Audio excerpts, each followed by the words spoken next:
عاقبة للمتقين والصلاة والسلام على رسوله سيدنا محمد وآله وصحبه أجمعين أما بعد فقد قال الله تعالى في القرآن العظيم وفي الفرقان المجيد بعد أعوذ بالله من الشيطان الرجيم بفضل بسم الله الرحمن الرحيم وأن المساجد لله صدق الله العلي العظيم قال نبينا صلى الله عليه وسلم ورجل قلبه معلق في المساجد صدق رسول الله صلى الله عليه وسلم அளவற்ற அருளாளனும் நிகரற்ற அன்புடையனுமாகிய எல்லாம் வல்ல அல்லாஹ்வினுடைய மகத்தான பெரும் கிருபையாலும் பெயரிலேயே இறையான் கொடி என்றும் அழகான பெயர் பெற்ற இந்த கிராமத்தில் இறையில்லம் துவக்க நிகழ்வில் சிறப்பெற கடந்து கொண்டு இந்த இறையில்லத்திற்கு துஆ செய்வதற்காக வேண்டி வருகை தந்திருக்கிற உங்கள் அனைவர்களுடைய வருகையும் நல்வரவாகட்டும் என்கிற வரவேற்போடும் மேடையில் அமர்ந்திருக்கக்கூடிய கண்ணியத்திற்கும் மிகுந்த மதிப்பிற்கும் மரியாதைக்கும் உரிய ஆலிம் உலமா பெருமக்களுக்கும் மஸ்ஜித் தாஜி ஃபாத்திமா இறையில்லத்தினுடைய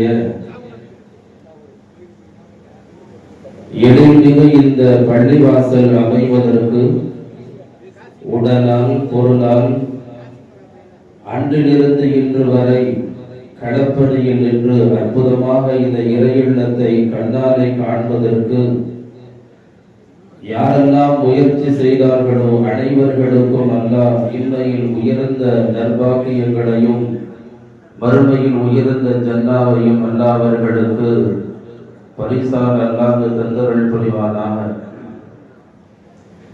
இந்த இறையில்லம் இந்நாளை போல எந்நாளும் தொழுகிற தொழுகையாளிகளை கொண்டு அலங்கரிக்கப்படுகிற இறையில்லமாக அல்லாஹ் ஆக்கி அருள் புரிவானாக என்கிற துஆவோடு வந்திருக்கக்கூடிய அனைவர்களுடைய வருகையும் நல்வரவாகட்டும் என்கிற இனிய துவக்கத்தோடு துவங்குகிறேன். பள்ளிவாசல் எதற்காக வேண்டி கட்டப்படுகிறது? பொதுவாகவே உலகத்தில் எல்லாவற்றுக்குமான ஒரு காரணம் கேட்கப்படும். ஏனென்றா இது ஒரு காரண உலகம்.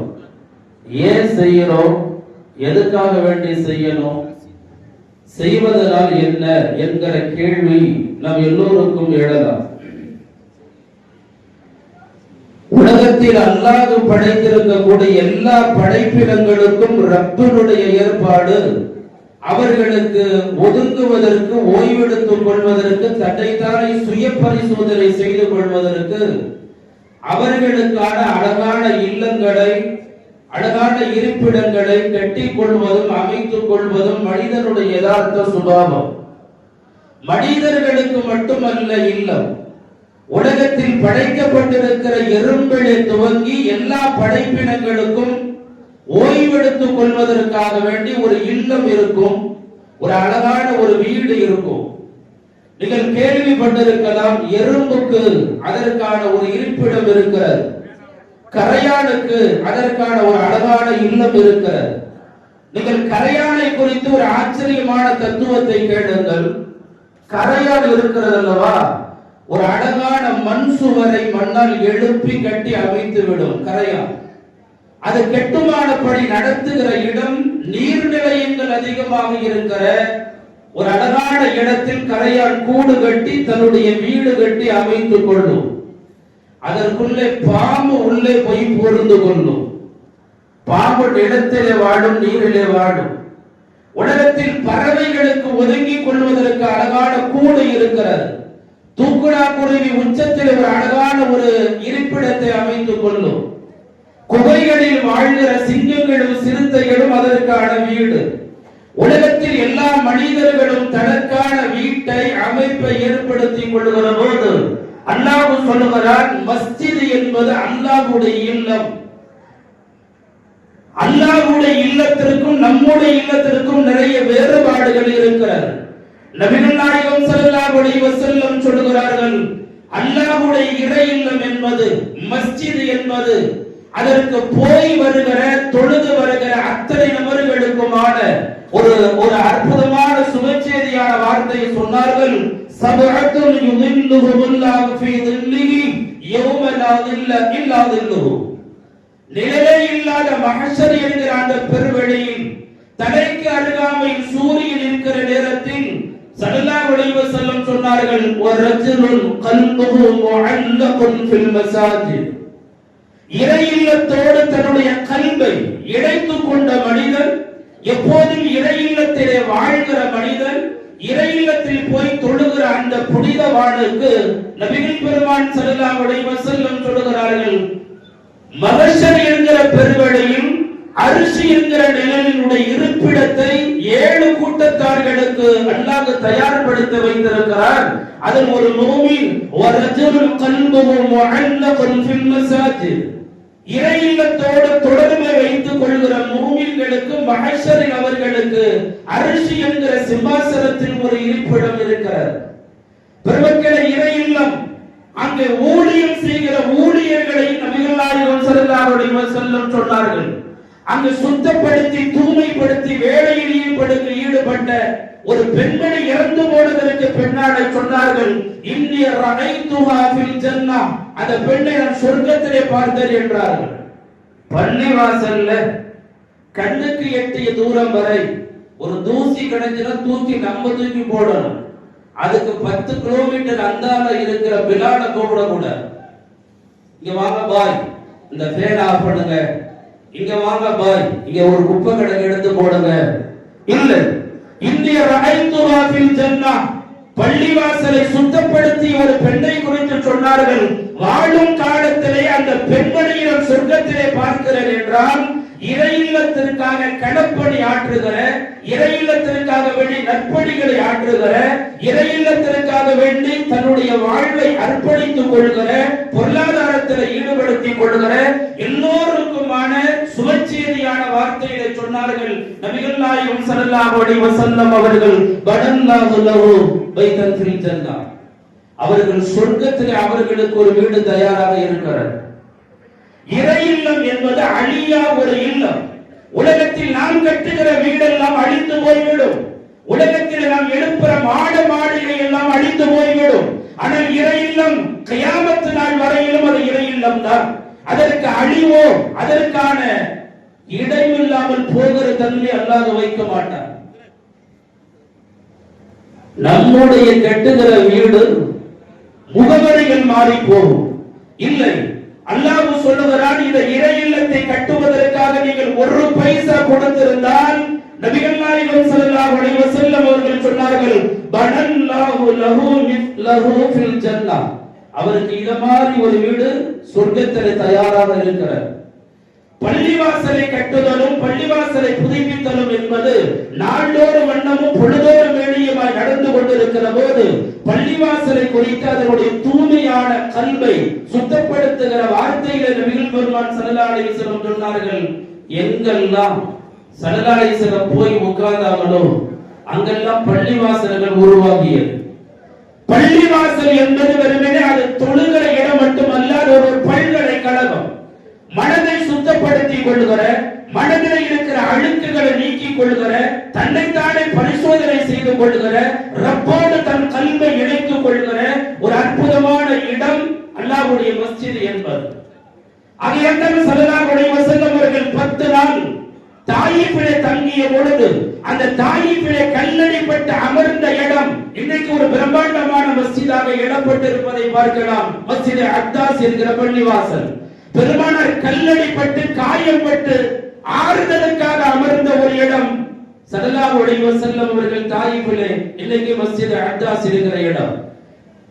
நாடு கடந்து போகிற ஹிஜ்ரத்தினுடைய பயணத்தின் இடையில் தங்கிய ஒரு நாள் நுபுவத்தினுடைய 14வது ஆண்டு ஸல்லல்லாஹு அலைஹி வஸல்லம் தங்கியது ஒரு நாள் நாடில் ஒரு மஸ்ஜிதை கட்டப்படுகிறது. அந்த மஸ்ஜிது தான் மஸ்ஜிது குபா என்கிற பள்ளிவாசல். பெருமானார் அமர்ந்த இடத்தில் ஏன் பள்ளிவாசல் கட்ட வேண்டும்? பள்ளிவாசல் என்பது ஒரு பல்கலைக்கழகம். ஒரு மனிதனுக்கு அன்பை, ஆத்மார்த்தமான அறத்தை, ஒரு மனிதனுடைய பண்பாட்டை அனைத்தையும் விதைக்கிற அற்புதமான ஒரு பயிற்சி பாசறை மஸ்ஜித் என்பது. இங்க உயர்ந்தவர் தாழ்ந்தவர் என்கிற பாகுபாடு இல்லை, நிறப்பாகுபாடு இல்லை, இனப்பாகுபாடு இல்லை. அனைவர்களையும் ஒரு சஃபில் ஒன்றாக அணிவகுத்தில் இருக்கிற அற்புதமான பயிற்சி பாசறை இறை இல்லம் என்பது. பெருமக்களை, நபிகள் பெருமானார் போகிற இடம் மதீனா.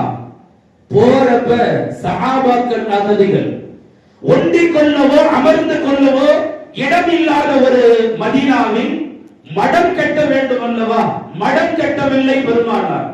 சஹாபாக்கள் கேட்கலாம் அல்லவா, யா ரசூலல்லாஹ், நாங்க தங்குறதுக்கு இடம் இல்ல, நீங்க ஏன் இப்ப மஸ்ஜிதை கட்டுறீங்கன்னு கேட்கலாம். ஒரு ஊரினுடைய பரக்கத்து என்பது மஸ்ஜிதிலே இருந்து சப்ளை ஆகிறது. பெருமக்களை, நபிகள் பெருமான் ஸல்லல்லாஹு அலைஹி வஸல்லம் அவர்கள் மஸ்ஜித் நபவி என்கிற பள்ளிவாசலை கட்டிய போது சஹாபாக்கள் முஹாஜிர்களுக்கு தங்குவதற்கு இடம் இல்லை, வீடு இல்லை. மடம் கட்டி இருக்க வேண்டும், அவர்களுக்கு ஒரு இடத்தை கட்டி இருக்க வேண்டும். இல்லை, வேண்டாம்.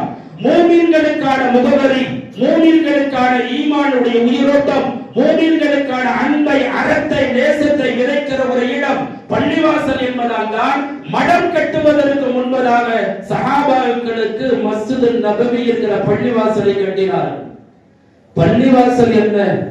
நோன்பு திறப்பதற்கும், நோன்பு கஞ்சி ஊற்றுவதற்கும், ரபியுல் அவ்வல் பிறந்து விட்டால் சீரணி பகர்வதற்கு மட்டுமே என்கிற குறைந்த தரத்தில் இடத்தில் அந்த மஸ்ஜித் என்பது.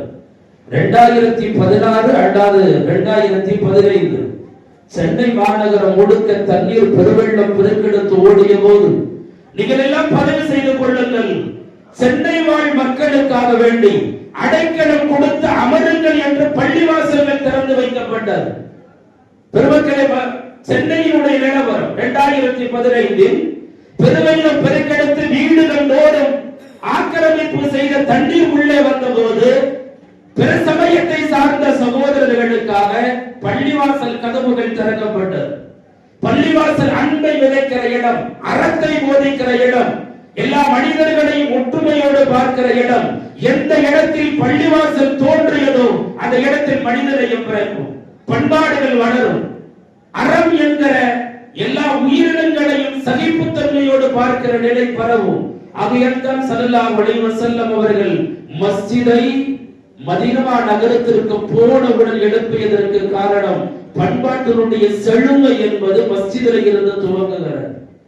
யார் ஒருவர் பள்ளிவாசலுக்கு நடந்து வருகிறாரோ அவருடைய ஒருவர் எட்டுக்கும் அல்ல அவருடைய பாவங்களை மன்னிக்கிறார், அவருடைய தரஜாவை அல்லாஹ் உயர்த்துகிறார்.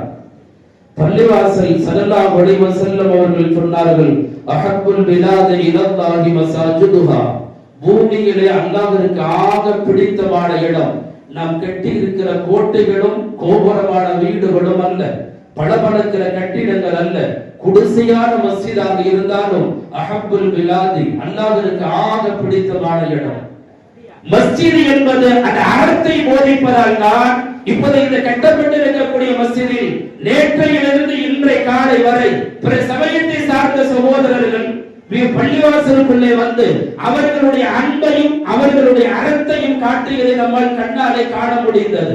இந்த மஸ்ஜித் என்பது கியாமத் நாள் வரை இந்த அறத்தோடு இந்த அன்பை போதிக்கிற இடமாக, இங்க வாழும் மக்களை, இங்க வாழ்கிற அனைத்து சமயத்தினுடைய சகோதரர்களுக்கும் அன்பையும் நேசத்தையும் விதைக்கிற இல்லமாக இந்த இல்லத்தை அல்லாஹ் ஆக்கி தர வேண்டும் என்கிற துஆவை செய்து கொள்ளுங்கள்.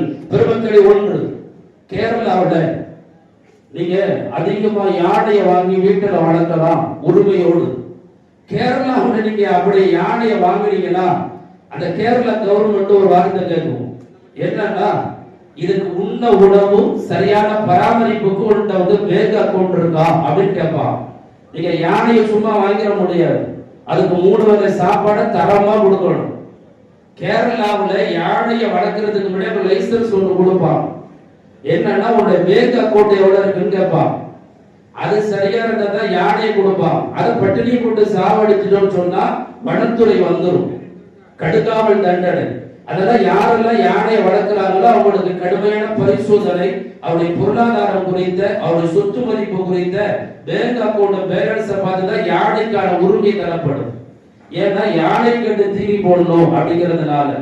பள்ளிவாசல் என்பது பெருமக்களே அல்லாஹ்வுடைய இறை இல்லம் என்பது நீங்கள் ஒரு நாள் அல்ல, இது கியாமத்து நாள் வரையிலும் செழுமையோடு இதை நீங்கள் பராமரிக்க வேண்டும்.